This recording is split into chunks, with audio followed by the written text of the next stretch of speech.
जो कि अन्याय के खिलाफ, अत्याचार के खिलाफ, और एक ऐसी सरकार जिसने एक राज्य में जिसके पास पुलिस उसको मिली और उसने उसका दुरुपयोग करके पूरे देश भर में जहाँ भाजपा के कार्यकर्ता या कोई ऐसे लोग जो अरविंद केजरीवाल सरकार के खिलाफ उसकी पोल खोलते हों, पुलिस का दुरुपयोग करके उनको झूठे मामले में बंद करने की साजिश रचने का काम किया हो। उस बड़ी जंग में हमारे साथी भाई तेजेंद्र बग्गा जी को भारतीय जनता पार्टी दिल्ली प्रदेश के अध्यक्ष श्री राजेश गुप्ता जी के नेतृत्व में जिस प्रकार से एक जीत मिली है, उस जीत का एक जश्न भी है, खुशी भी है और एक कड़वा अनुभव भी है। इस महत्वपूर्ण प्रेस वार्ता में हमारे प्रदेश अध्यक्ष श्री आदेश गुप्ता जी,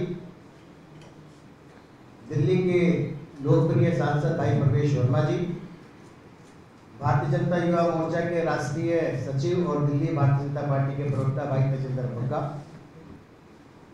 दिल्ली में मीडिया रिलेशन विभाग के प्रमुख भाई हरीश जी और मेरे सहयोगी सह प्रमुख हरिहर जी यहाँ मौजूद हैं। मैं आदरणीय आदेश जी से निवेदन करूंगा इस प्रेस वार्ता को सुनने। धन्यवाद नवीन जी। सभी पत्रकार मित्रों को मेरा नमस्कार।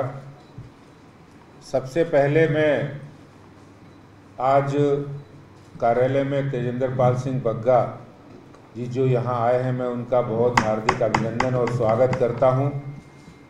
यहाँ पर मैं माननीय अदालत का बहुत हृदय की गहराइयों से धन्यवाद करता हूँ। उन पार्टी के सभी शीर्ष नेतृत्व को भी धन्यवाद करता हूँ जिन्होंने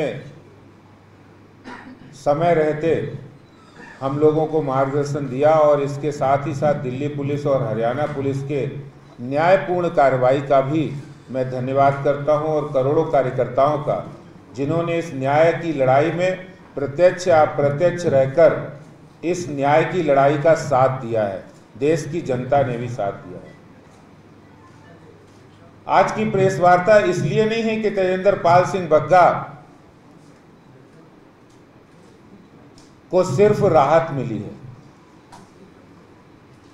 सिर्फ इस बात की खुशी नहीं है कि वो पंजाब पुलिस के द्वारा जेल जाने से बच गए, क्योंकि भारतीय जनता पार्टी का कार्यकर्ता कभी न जेल जाने से डरता है, न संघर्ष से डरता है, न धमकियों से डरता है।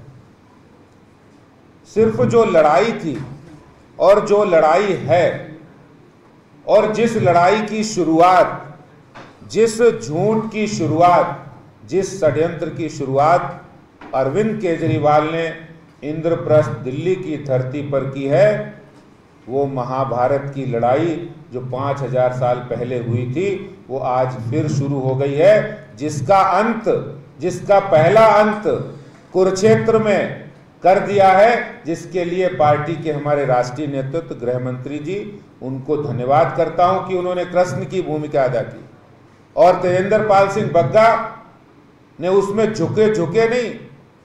पार्टी के कार्यकर्ता चाहे कितनी भी धमकियां आए, चाहे कितने भी नोटिस आए, फरमान आए, उनसे डरेंगे नहीं, झुकेंगे नहीं, रुकेंगे नहीं और थकेंगे नहीं। मैं आज अरविंद केजरीवाल जी से कहना चाहता हूं कि आप तो राजनीति को बदलने आए थे, आप राजनीति में खुद ही बदल गए हो। आप राजनीति का चेहरा बदलने आए थे, आपने अपना चेहरा बदल लिया है। राजनीति के अंदर आप चरित्र बदलने आए थे, आपने अपना ही चरित्र बदल लिया है। लोग कहते हैं, पुरानी कहावत है, जब किसी को किसी के चरित्र, चेहरा, चाल के बारे में पता करना हो तो उसको ताकत और पैसा दे दो, ताकत और पैसे की ताकत दे दो तो उसका असली चेहरा सामने आ जाता है। आज केजरीवाल का असली चेहरा, असली चाल, असली चरित्र सामने आ गया है। जब उनको पंजाब पुलिस की ताकत मिली तो उस ताकत का बेजा इस्तेमाल कर रहे हैं। वो चाहते तो पंजाब पुलिस का इस्तेमाल ड्रग माफिया को गिरफ्तार करके उनके खिलाफ कार्रवाई करने के लिए कर सकते थे। वो चाहते तो वही कुलजिंदर सिंह संधू जो यहां पकड़ने के लिए तेजेंद्र पाल सिंह बग्गा को आया था, जो ड्रग माफिया का सबसे ज्यादा संरक्षण करता वहां पंजाब में डीएसपी के रूप में काम करता था, जिसको सब इंस्पेक्टर से डीएसपी प्रमोट करने का काम पंजाब के अंदर अरविंद केजरीवाल की सरकार आने के बाद किया। वो ड्रग माफिया को पकड़ने की बजाय उसी ड्रग माफिया जो सबसे बड़ा ड्रग लॉर्ड है उसके कहने पर कुलजिंदर सिंह को, जो नाम बदल कर केएस संधू करके जो बग्गा को पकड़ने आया था, ये केजरीवाल ने किया है। वो चाहते तो पंजाब पुलिस, पंजाब की सरकार का इस्तेमाल वहां की अलगाववादी, सिख अलगाववादी, आतंकवादी गतिविधियों को लगाम करने के लिए करते। वो चाहते तो वहां गैंगस्टर जो बढ़ रहा है उसको समाप्त करने के लिए पंजाब पुलिस का इस्तेमाल करते, लेकिन नहीं किया। केजरीवाल ने इस्तेमाल कहां किया? जो जनता के प्रश्न पूछ रहा है वो भारतीय जनता पार्टी के कार्यकर्ता नेता के रूप में उस पर सवाल, उस पर नोटिस भेजना, उनके ऊपर कार्रवाई करना। मैं केजरीवाल जी से कहना चाहता हूं कि इस तरह की जो तानाशाही तुगलकी प्रवृत्ति है वो रावण की भी नहीं चली थी, दुर्योधन की भी नहीं चली थी। और जो आप बौना दुर्योधन तो था, लेकिन आप जो बौना दुर्योधन बनकर जो इस समय तानाशाही दिखा रहे हो, जो डिक्टेटरशिप दिखा रहे हो, उसका जवाब आपको मिल गया है। और ये जवाब यही है कि आपके नोटिस से, आपके फरमान से कोई भारतीय जनता पार्टी का कार्यकर्ता डरने वाला नहीं। तेजेंद्र पाल सिंह बग्गा के पीछे आज पूरा देश खड़ा है, पूरी पार्टी खड़ी है। तुम्हारे नोटिस से डरने वाले नहीं। सवाल पूछेंगे कि आपने कहा था गुरु ग्रंथ साहब की बेअदबी करने वालों को 24 घंटे के अंदर गिरफ्तार करेंगे। सवाल पूछेंगे कि आपने कहा ड्रग माफिया को कंट्रोल करेंगे, क्यों नहीं किया? सवाल यह भी पूछेंगे कि आपने पंजाब में किसानों को मुआवजा क्यों नहीं दिया? सवाल यह भी पूछेंगे कि दिल्ली विधानसभा के समय को बर्बाद करने के लिए आपने किसानों के लिए, पंजाब के किसानों के लिए एक दिन विधानसभा बुलाई थी, लेकिन उसके बाद क्या किया? 56 दिन हो गए सरकार को। आपने विधानसभा में ही कहा था दिल्ली में आयुष्मान योजना लागू करेंगे। सवाल पूछेंगे, तुम में हिम्मत है तो उस सवाल को रोक कर दिखाओ। सोशल मीडिया पर भी पूछेंगे, मीडिया पर भी पूछेंगे, और दिल्ली और देश की जनता के बीच पूछेंगे। इसलिए आज की प्रेस कॉन्फ्रेंस में ज्यादा लंबी बात नहीं करूंगा, लेकिन ये केजरीवाल जो तानाशाही और जो लोकतंत्र, जो जिस तरह तुगलकी फरमान उन्होंने जारी किया, और हद तो तब हो गई जब उन्होंने पंजाब पुलिस को फरमान दिया कि जैसे हो बग्गा को आप घसीट कर लेके आओ। पगड़ी पहनने का अवसर नहीं दिया, टर्बन बांधने का मौका नहीं दिया। एक सिख के लिए सबसे बड़ा जो गौरव होता है वो उसकी पगड़ी होती है, और उस पगड़ी को भी आपने पहनने का मौका नहीं दिया। सिखों के जो सबसे बड़ी मान्यता, उसका अपमान करने का काम, उसके जुर्म के दोषी भी केजरीवाल है। और तो और एक बुजुर्ग पिता जो अपने बेटे की बीच में सिर्फ बचाने के लिए आया, उनको बोला कि कपड़े पहनने दो, पगड़ी पहनने दो, उनको धक्का दिया, उनके मुंह में कपड़ा ठूसने का काम जो किया है, ये बुजुर्गों का अपमान, एक सिख पिता का अपमान किया है केजरीवाल ने। इसके लिए कभी आपको पूरा सिख समाज, हिंदू समाज या पूरा भारत आपको माफ नहीं करेगा। तो केजरीवाल जी, ये लड़ाई आपने शुरुआत की है, ये षड्यंत्र आपने शुरुआत किया है। भारतीय जनता पार्टी इसको समाप्त करेगी, चिंता मत करिए। हम सड़कों पर उतरेंगे, लड़ेंगे, और डरेंगे नहीं, झुकेंगे नहीं, थकेंगे नहीं, रुकेंगे नहीं, और ईंट का जवाब पत्थर से देने के लिए तैयार हैं। बहुत बहुत धन्यवाद। धन्यवाद जी। मेरा निवेदन है हमारे पश्चिमी दिल्ली से सांसद भाई प्रवेश शर्मा जी से कि वो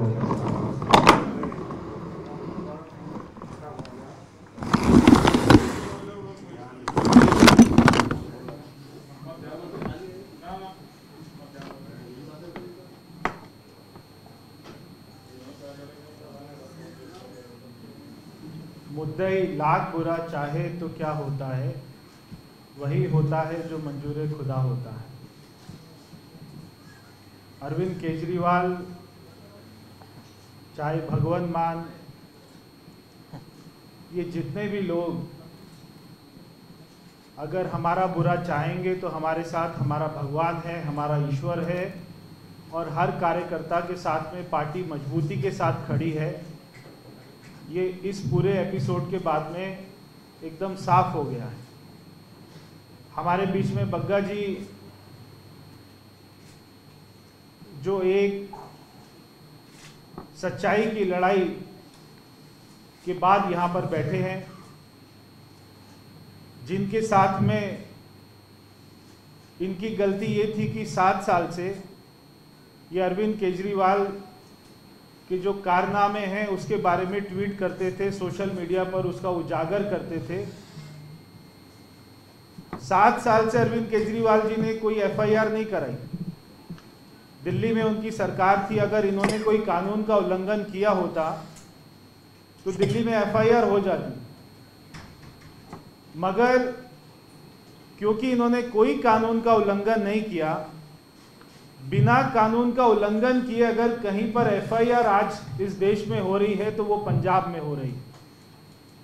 और वो ऐसे वहाँ के अफसर जो इन मामलों में पहले भी लिप्त रहे, उनका उपयोग करके हो रही है, उनको डरा धमका के हो रही है कि अगर तुम दिल्ली जाकर नवीन कुमार को नहीं लेकर आए, बग्गा जी को नहीं लेकर आए, प्रीति गांधी को नहीं लेके आए, कुमार विश्वास को नहीं लेके आए, तो तुम्हारी फाइल खुल जाएगी, सस्पेंड कर देंगे। वो अफसर इतना भी नहीं सोच रहे कि वो दिल्ली में जब आते हैं तो दिल्ली पुलिस को नहीं बताते कि हमारे एक ऐसे ऐसे एफआईआर है और आप जाइए और हमें उसको अरेस्ट करके दीजिए। तो इतना काला कानून चल रहा था कि सुबह आकर इनके पिताजी को मारा गया, इनका पगड़ी का अपमान किया गया, उसके बाद में घसीट कर इनको लेकर गया। मगर केजरीवाल ये भूल गया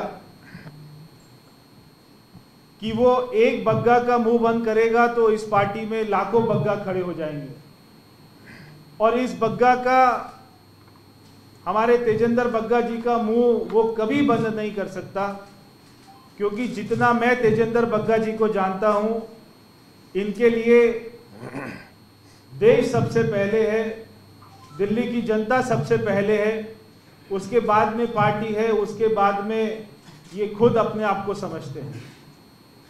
तो ये हमेशा सच्चाई के साथ खड़े रहे।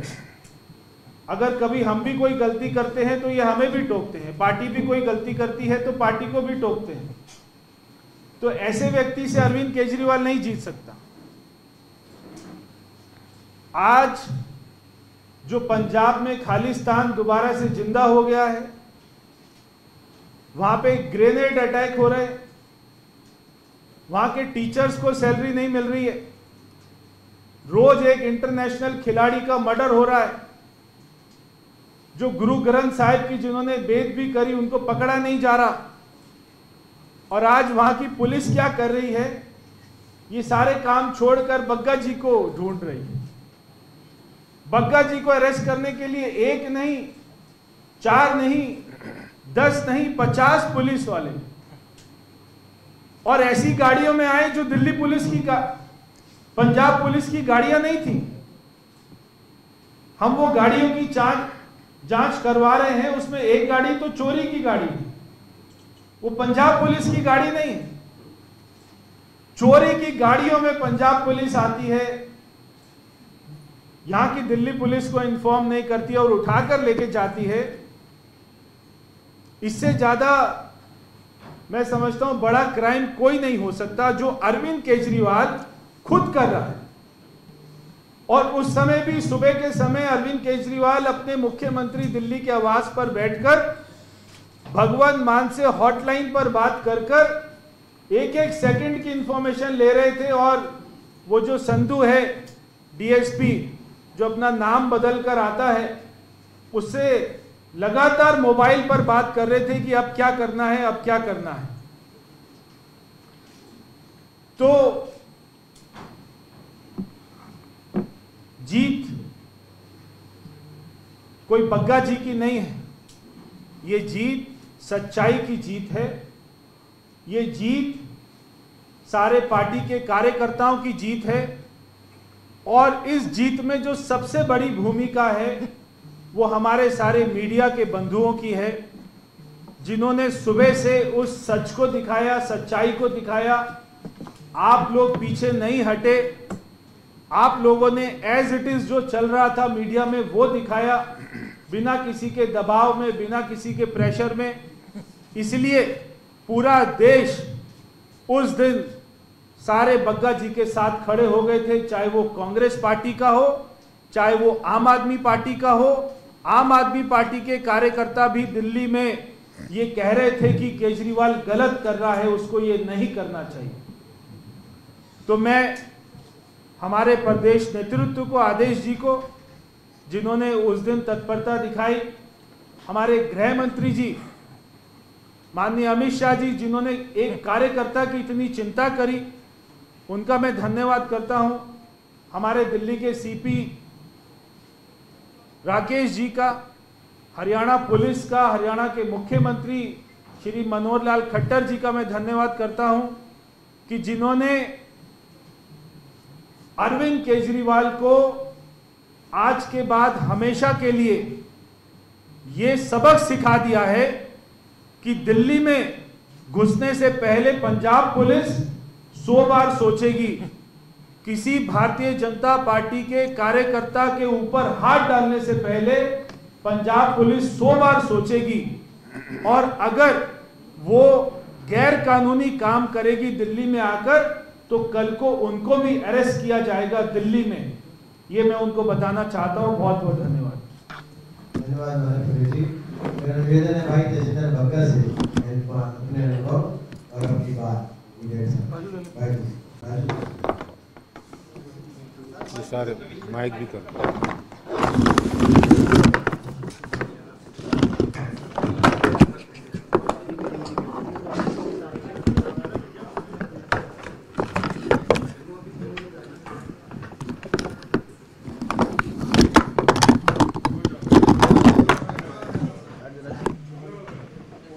देखिए, एक कहावत है, 100 जूते भी खाए और 100 प्याज भी।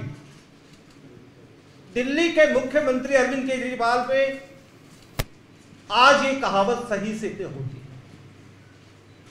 हरियाणा पंजाब हाई कोर्ट ने जो आदेश दिया, उस आदेश से ये साबित होता है ये देश कानून से चलता है।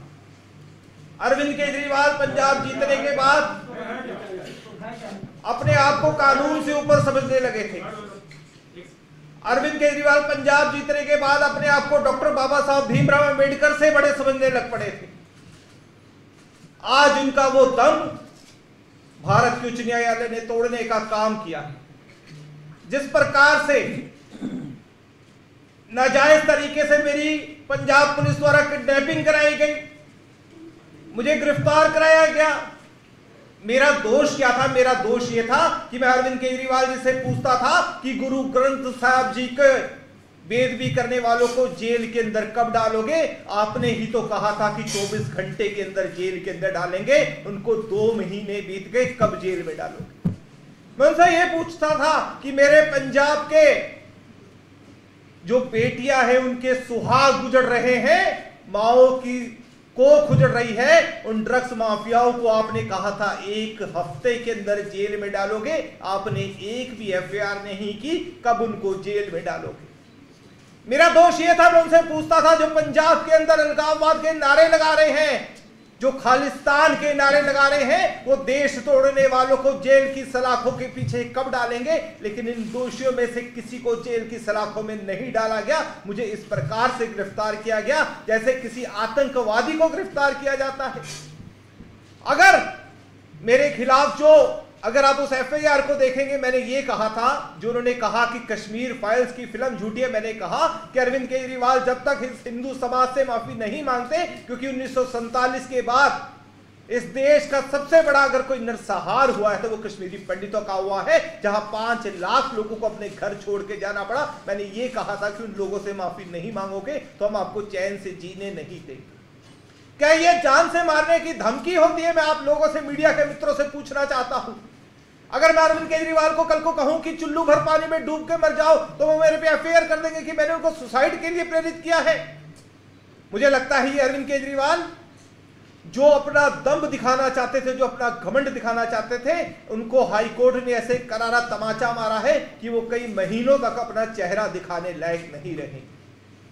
आज भगवंत मान की जो स्थिति हुई है, जो पंजाब पुलिस की स्थिति हुई है, वो पंजाब पुलिस कभी ऐसी थी जिसने आतंकवाद को परास्त किया था। वो पंजाब पुलिस को देश सलाम करता था जिसने 2 दशक पुराने खालिस्तान के आतंकवाद को परास्त किया था। आज वो पंजाब पुलिस को काम क्या दे दिया गया है कि अगर कोई अरविंद केजरीवाल के खिलाफ ट्वीट करे, चाहे वो नवीन कुमार हो, चाहे वो प्रीति गांधी हो, चाहे वो डॉक्टर कुमार विश्वास हो या कांग्रेस की नेता अलका लांबा हो, चाहे मैं हूं, उसके खिलाफ पुलिस भेज दी जाए क्योंकि उनको डर लगता है उन ट्वीट से।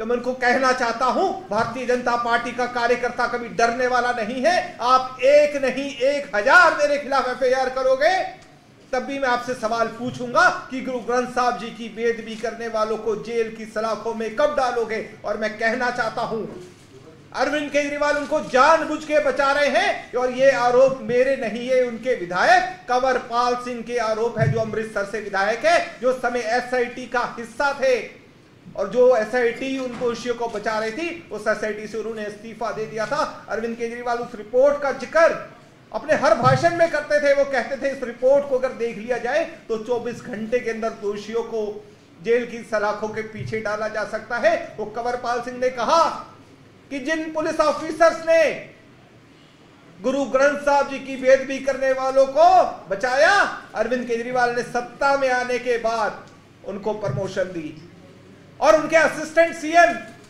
पंजाब के हाफ मुख्यमंत्री कुछ नहीं कर पा रहे हैं। आज अरविंद केजरीवाल कहते हैं उठ जाओ तो उठ जाते हैं, वो कहते बैठ जाओ तो बैठ जाते हैं। आज बिल्कुल एक लाचार सीएम की तरह वो काम कर रहे हैं।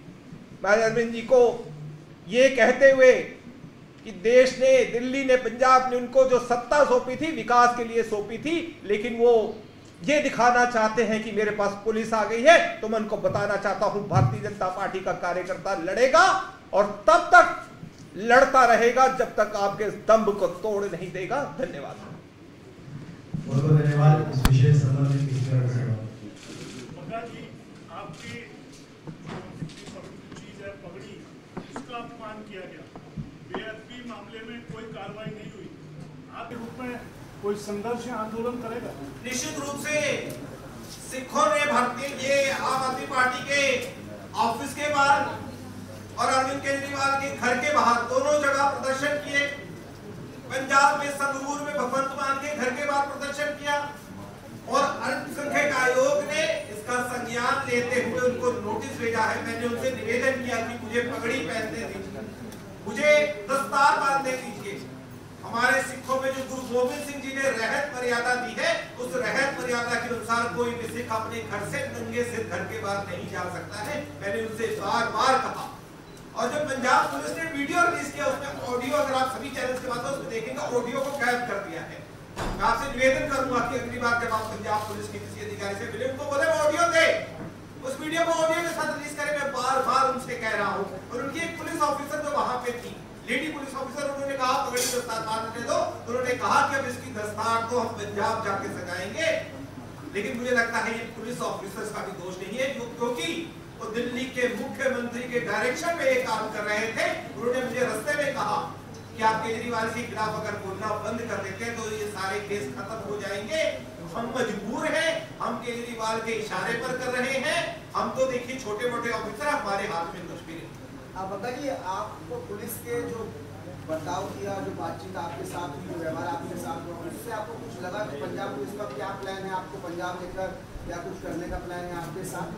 देखिए, मुझे उन्होंने यही कहा कि आप अरविंद केजरीवाल के खिलाफ बोलना बंद कर दीजिए, गुरु ग्रंथ साहब जी पर, तो बेदबी पर सवाल पूछना बंद कर दीजिए, ड्रग्स पर सवाल पूछना बंद कर दीजिए, तो ये सारे केस आपसे धीरे धीरे वापस हो जाएंगे। तो मैंने कहा कि सवाल तो मैं 1000 बार पूछूंगा, भारतीय जनता जनता पार्टी के कार्यकर्ता आपसे सवाल पूछेंगे, आप जितने मर्जी केस दर्ज कर सकते हैं। आज ये कहा जा रहा है कि अरविंद केजरीवाल ने आपको आम आदमी पार्टी ज्वाइन करने का ऑफर दिया था और जो ऑफर आपने ठुकरा दिया उसके बाद ये कार्रवाई की जा रही है। नहीं, ये 2 साल पुरानी घटना है और उन्हीं की किसी जो कार्यकर्ता है उन्होंने मुझे उससे मिलने की बात की थी, लेकिन मैंने उनसे कभी मुलाकात नहीं की।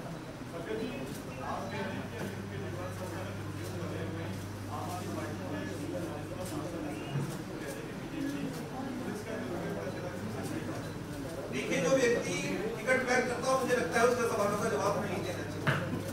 तेजेंद्र जी, जैसे कि सुरेश वर्मा जी ने कहा कि आपको जिस तरह पंजाब पुलिस ने उठाया था उसमें एक गाड़ी ऐसी भी थी जो कि चोरी की है, आपने ये जिक्र किया। तो ये चोरी की गाड़ी का इनपुट आपको कहाँ से ये जो मिला है इसको, और क्या योजना थी कि चोरी की गाड़ी का इस्तेमाल जो है वो बग्गा जी को उठाने के लिए किया? हम आपको वो गाड़ी का नंबर दे देंगे और वो किसकी गाड़ी थी, कैसे किसकी गाड़ी थी और वो कहाँ से अपना, हमारे पास जो इनपुट है हम आपके साथ में शेयर करें। थैंक यू दोस्तों, बहुत बहुत धन्यवाद।